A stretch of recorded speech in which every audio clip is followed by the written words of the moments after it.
Mantenha sua Bíblia aberta. O Evangelho do Senhor Jesus, segundo o relato de Mateus, capítulo 4. Nós estamos encerrando o capítulo 4 no dia de hoje. Nós estamos em uma série de exposições bíblicas a respeito do Evangelho de Jesus, segundo o relato de Mateus. Seguimos desde o capítulo 1 e hoje estamos encerrando o capítulo 4. O título da série é Vocação, Marca da Identidade Cristã. Nós vamos continuar olhando para a vida e para a obra do nosso Senhor Jesus. Mateus 4, de 23 a 25. Eu quero crer que você já tenha ouvido o ditado: faço o que eu mando, mas não faço o que eu faço. Especialmente se você é mais jovem e você ouviu isto de um mais velho, enquadrado pela pouca idade e impossibilitado de, portanto, questionar esta fala, você engoliu esta declaração a seco. Quando alguém te orientava a fazer alguma coisa que esta pessoa não fazia, ela costumava dizer: faço o que eu mando, mas não faço o que eu faço. E claro está que este tipo de declaração, ou antes, a filosofia por trás desta declaração, é uma filosofia extremamente hipócrita. Porque fato é que a vida deve estar casada com as atitudes. Fato é que aquilo que serve para orientar deve ser alvo deste objetivo, não apenas nas palavras, mas também na prática da existência diária. Ao contrário da expressão faço o que eu digo, mas não faço o que eu faço, em inglês existe uma outra expressão que é walk the talk, que se popularizou na fala de uma mulher relacionada ao mundo corporativo, escrevendo um livro intitulado Walking the Talk, que significa dizer: viva e haja de acordo com aquilo que você fala. Perceba, de um lado nós temos faço o que eu digo, mas não faço o que eu faço, e do outro lado nós temos viva a prática daquilo que é a essência do seu discurso. Walk the talk. Caminhe segundo a palavra. Caminhe segundo o seu discurso. É interessante que quando nós olhamos para o Evangelho do Senhor Jesus Cristo, esta declaração foi encontrada inclusive na boca daqueles que ouviam o nosso Senhor. Quando disseram: este fala como quem tem autoridade, e não como os escribas e fariseus. Ora, por que o povo chegou a declarar: ele fala como quem tem autoridade? Porque aquilo que o Senhor Jesus falava era resultado, mas não apenas resultado, era casado com a sua forma de viver. Nós chegamos no final do capítulo 4 do Evangelho do Senhor, segundo o relato de Mateus. E apenas para recapitular aquilo pelo que nós já passamos. Em primeiro lugar, o Evangelho começa falando da linhagem real do Senhor, mostrando que o Senhor é de fato aquele que cumpria e que cumpriu tudo aquilo que foi falado a respeito dele no Antigo Testamento. E aí o Evangelho segue, depois de falar da genealogia de Jesus, menciona então o seu nascimento milagroso por obra do Espírito Santo. Chegamos ao seu nascimento e à homenagem que ele recebe dos sábios do Oriente, que trazem a sua presença presentes. Logo em seguida, então, o Evangelho narra como Deus usou de fato João Batista como um nobre anunciador daquele que viria depois de si, fazendo menção ao Senhor Jesus Cristo. E então chegamos ao final do capítulo 4, quando o evangelista Mateus faz um resumo, uma síntese do ministério de Jesus. E talvez você pense, mas pastor, qual é a razão de um evangelista fazer um resumo? Ora, nós precisamos lembrar que no primeiro século não havia a quantidade de livros que hoje nós temos e a facilidade que hoje nós temos para lê-los. Então, muitos dos livros que havia na época, os rolos que eram lidos na época, não eram um material encontrado na casa de todas as pessoas. Antes, pelo contrário, eram encontrados em poucos lugares. Então, muitas pessoas se reuniam para ouvir a leitura de livros os mais diversos, dentre os quais os evangelhos. E então, era necessário que houvesse um resumo, uma síntese daquilo que era o ministério de Jesus. Jesus percorria toda a Galileia, ensinando nas sinagogas, pregando o evangelho do reino e curando toda sorte de doenças e enfermidades. Mas não apenas era uma síntese pedagógica para aqueles que precisavam saber de Jesus. Era também o pano de fundo para o capítulo 5, que traz as bem-aventuranças. Então, este capítulo 4, na parte final, é uma transição e um pano de fundo para aquilo que nós vamos ver no próximo domingo. Então, este texto é por demais importante na história da cristandade e é por demais importante para nós hoje. Porque já que ele é uma síntese de um ministério profícuo, já que ele é a síntese de um ministério que deu certo, já que ele é a síntese do ministério do nosso Senhor, ele também é para nós um modelo de ministério. É impossível que a gente seja igreja, é impossível que nós sejamos servos do Senhor, sem olharmos para este ministério e enxergarmos este ministério como um modelo para nós. E é exatamente sobre isso que eu quero compartilhar com você nesta manhã. O modelo de ministério. E talvez você pense, seria interessante então que só houvesse pastores aqui, só houvesse presbíteros aqui. No entanto, esta é uma palavra para mim e para você. Não apenas no que diz respeito aos ministérios específicos que temos na liderança da casa de Deus, mas para todos quantos são lavados e remidos no sangue de Jesus e que precisam de um modelo de vida. Nós temos aqui um modelo de vida e de ministério. E em primeiro lugar nós vemos Jesus, o mestre, porque ele ensinava nas sinagogas. É interessante nós entendermos que esta síntese do ministério de Jesus traz logo como primeiro pilar o ensino. A explicação detalhada, pedagógica, as razões da fé, como o Senhor era a materialização de tudo aquilo que fora profetizado no Antigo Testamento. O quanto ele era, sim, Deus e Filho de Deus. E ele vai para as sinagogas, e é interessante nós pensarmos e lembrarmos qual é o contexto das sinagogas.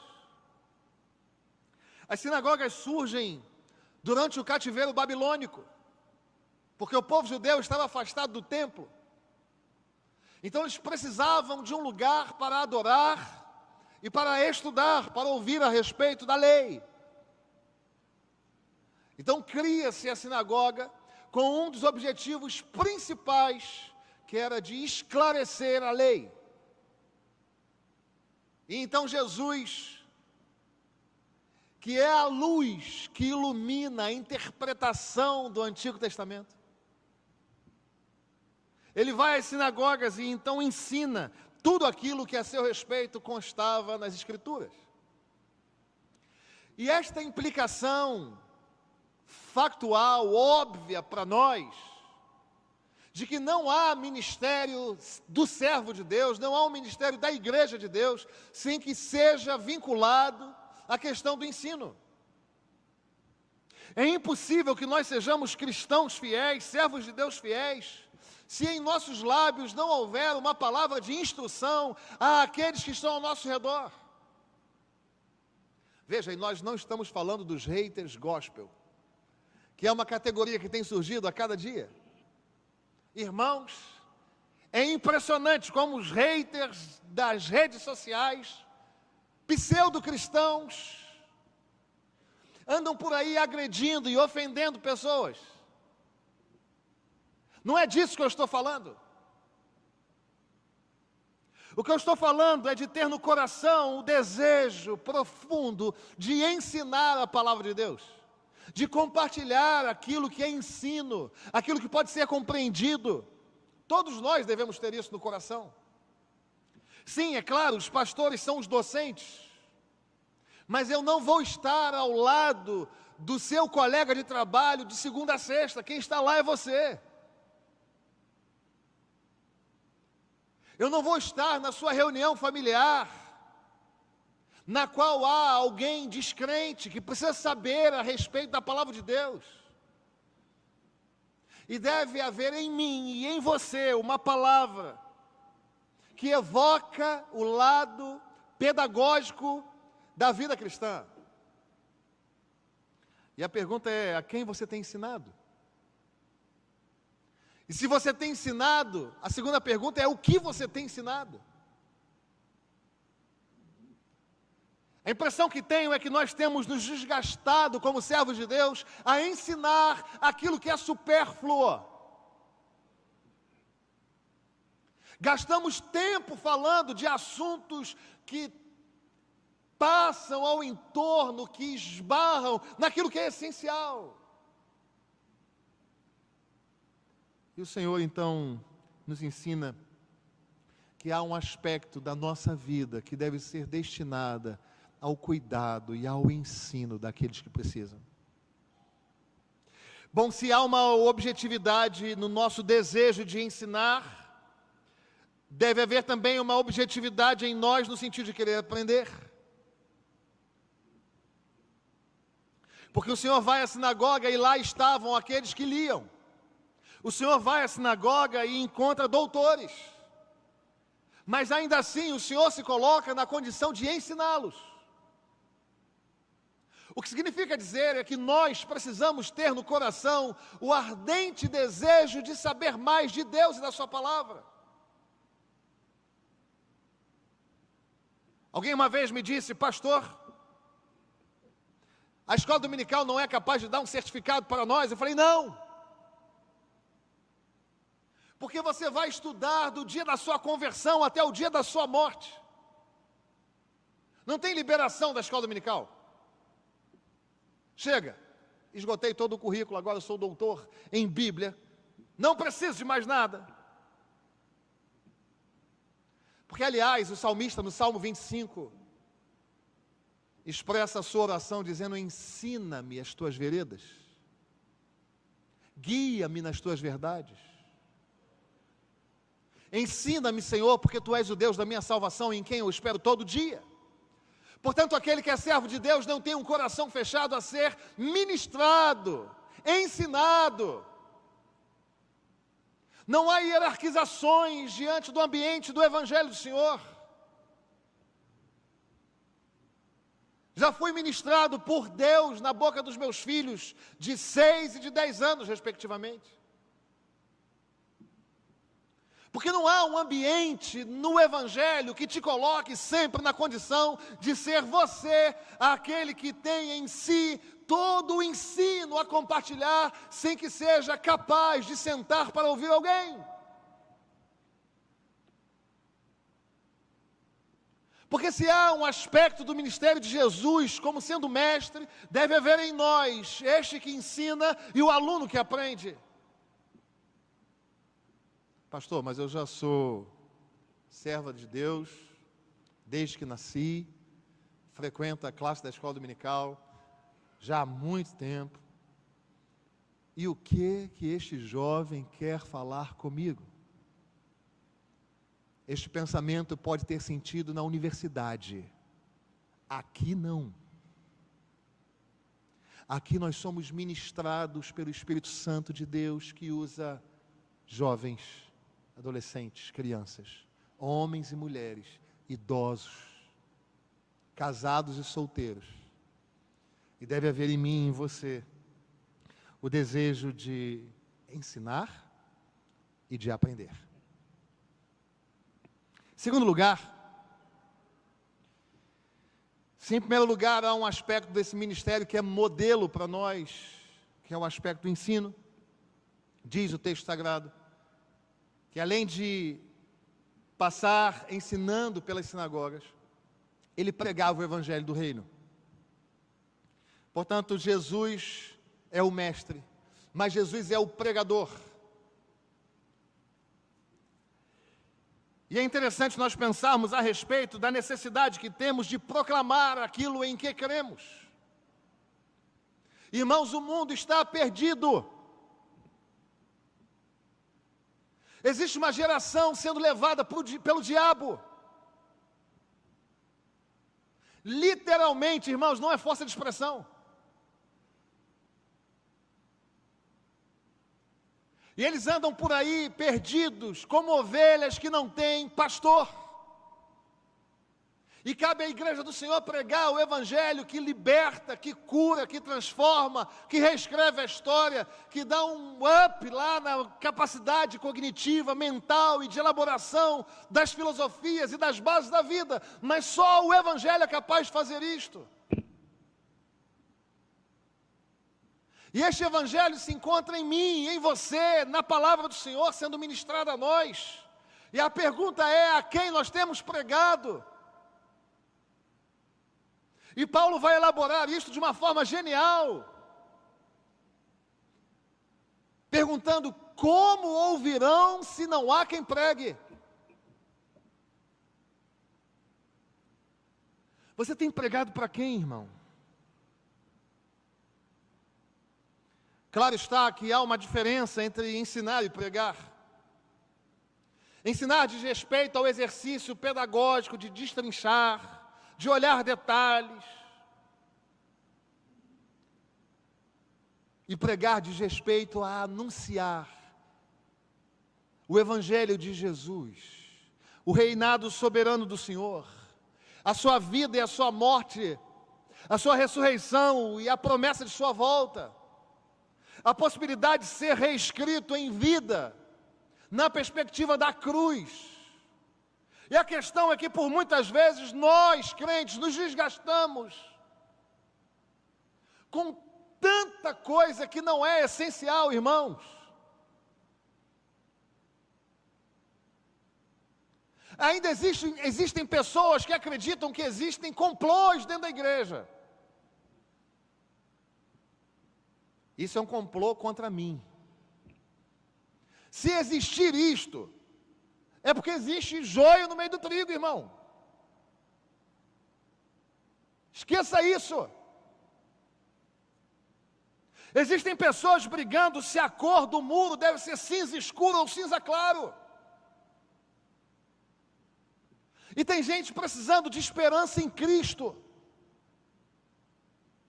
Irmãos, em nome de Jesus, cabe a nós pregar o Evangelho. Se você é funcionário, pregue para o seu patrão. Se você é patrão, pregue para os seus empregados. Se você é universitário, viva a vida de fé e pregue lá.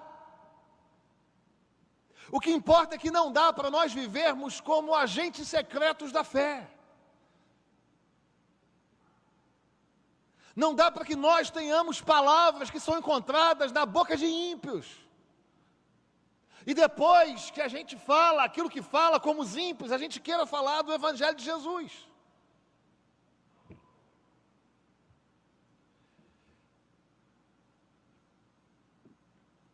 Nós precisamos, irmãos, urgentemente, de pregar o Evangelho a quem está ao nosso redor. Existem pessoas que estão destruídas, escravizadas, com a vida em frangalhos, porque caminham longe de Jesus.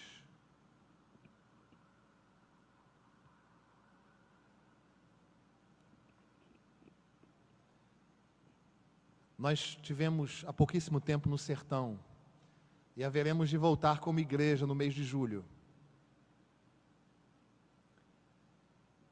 E nós constatamos que há sim muita miséria, muita necessidade, muita carência. Mas dentre todas essas necessidades, aquilo que não deixa que aqueles que ali estão tenham 1 centímetro de esperança, é porque eles caminham afastados da cruz de Cristo. E nós vimos pessoas que disseram: nós podemos receber isto, nós podemos receber este auxílio, mas quando este auxílio acabar,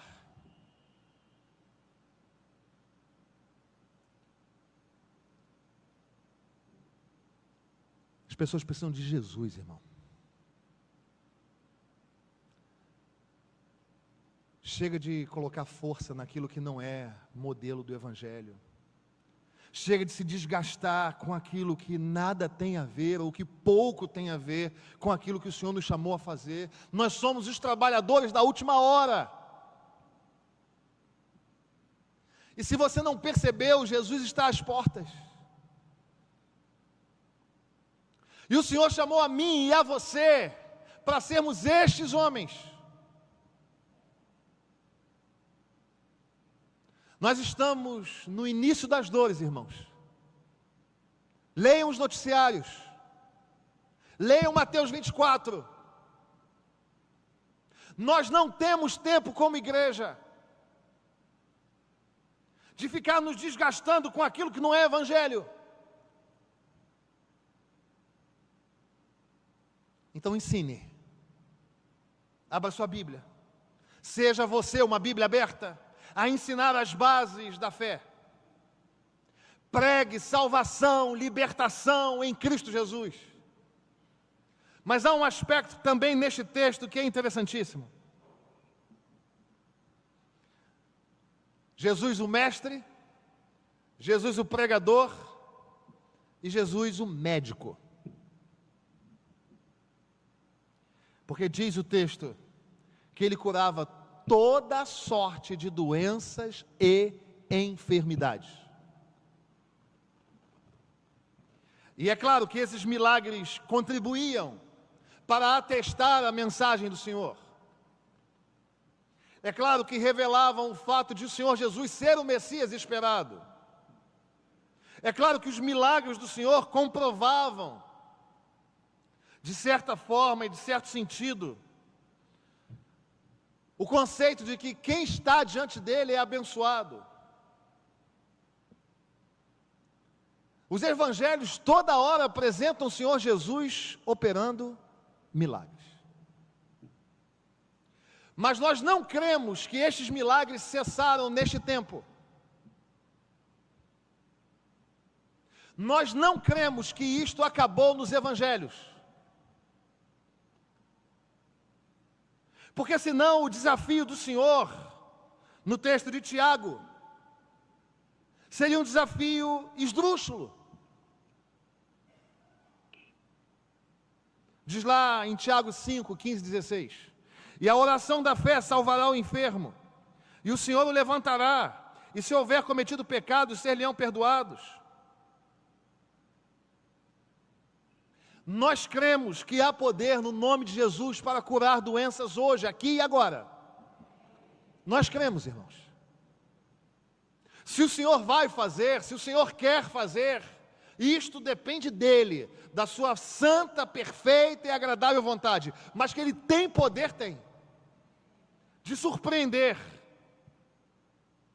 de operar naquilo que é impossível.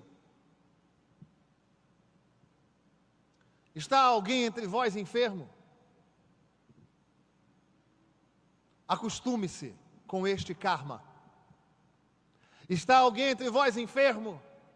Suporte e dê o seu jeito com esta enfermidade. Não é isto que está na Escritura. A palavra do Senhor diz: está alguém entre vós enfermo? Chame os presbíteros da igreja, e estes façam oração sobre ele, ungindo com óleo em nome do Senhor. E a oração da fé salvará o enfermo, irmãos. É a Bíblia quem diz.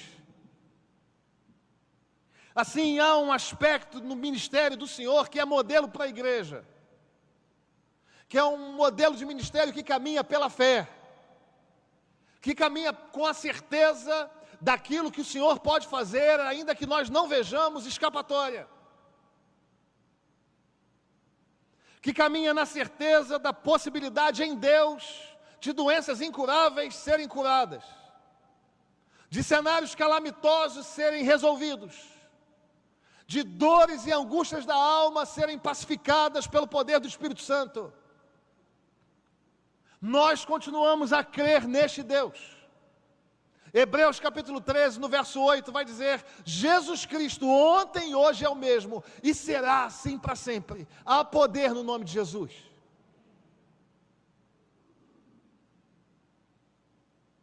E a pergunta é: o que nós devemos fazer de segunda a sexta?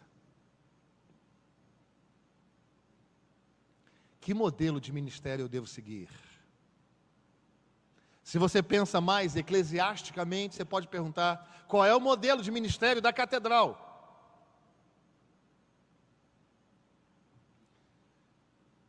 Ensine a palavra. Aprenda a palavra. Se dedique à leitura da palavra.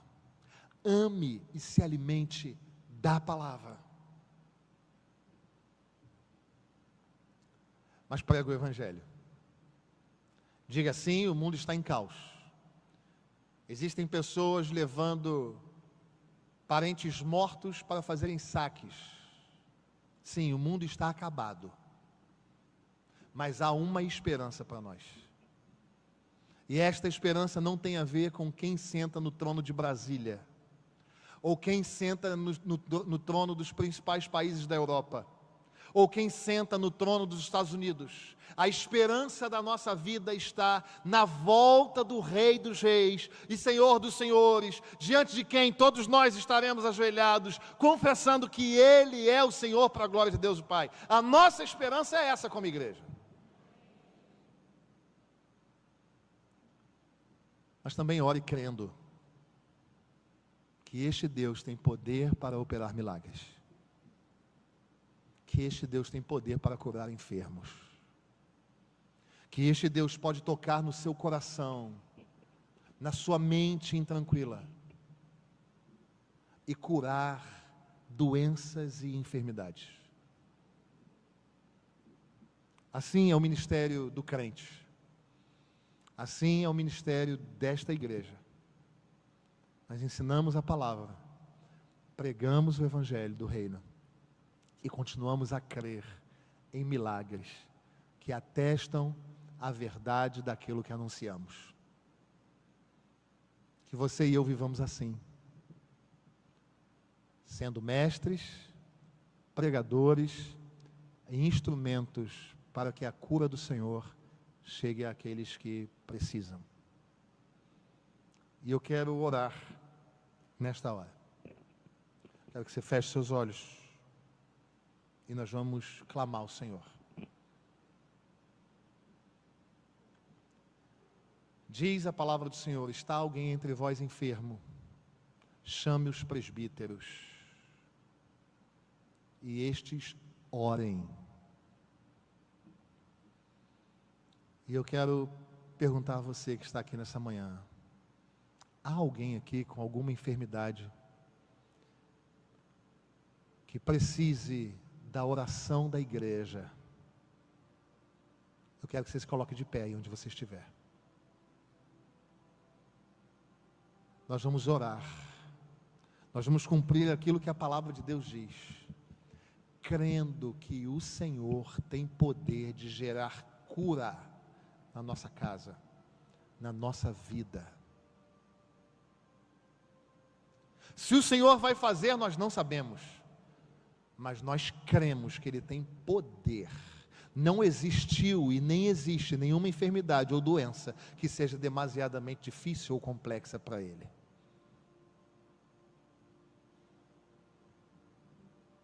Senhor nosso Deus, nós chegamos à Tua presença em nome de Jesus, o nome que é sobre todo nome, o nome pelo qual importa que sejamos salvos. E nós, como igreja do Senhor, atendendo a Tua palavra, oramos por irmãos enfermos. Nós oramos por aqueles que estão aqui e ainda se recuperam de enfermidades, que estão com dores pelo corpo, que estão com dores na alma e na mente. Deus, em nome de Jesus Cristo, nós oramos crendo no poder que há no Teu nome, e oramos pedindo, implorando ao Senhor, que cure os Teus filhos. Pedimos que o Senhor toque com a Tua mão de milagre, de poder nessa manhã. E aqueles que sobem à Tua casa afligidos no corpo, por enfermidades, nós clamamos, como igreja do Senhor, a fim de que o Senhor os cure. Nós continuamos a crer no Teu poder, Senhor. E por isso nós já celebramos o Senhor. Porque nesta manhã o Senhor opera milagres aqui. Nós colocamos nas Tuas mãos, Senhor, aqueles que estão hospitalizados. Deus, em nome de Jesus, opera milagres. Surpreenda a medicina, Senhor. E nós oramos, pedindo que o Senhor nos fortaleça, a fim de sermos capacitados pelo Teu Espírito para ensinar, para pregar o Evangelho e para anunciar que Tu és o Deus que tem poder de curar. Abençoa-nos, é a nossa oração, em nome de Jesus. Amém.